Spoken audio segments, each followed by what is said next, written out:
What's up, military millionaires? Today's book review is on the first Rich Dad Advisors book that I actually read. It's The ABCs of Real Estate by Ken McElroy, who is a very successful real estate investor in multifamily, commercial properties, syndications, everything. And he is an advisor to Robert Kiyosaki, and they have worked a lot in terms of real estate. Who should read this book? Anyone who's looking to get into real estate investing. Why should you read this book? Because it does a very good job of walking you through the basics of real estate investing, as well as he wrote the advanced guide to real estate investing, which I will cover later on. You should definitely check this book out. I know I read it very early on and it helped me out.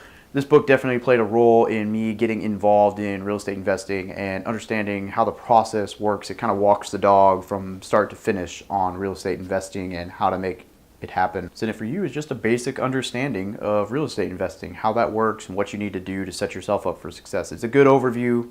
It's kind of a wave top. It doesn't get super deep and it won't confuse you, but it's very easy to read and it's very well written. Definitely check it out.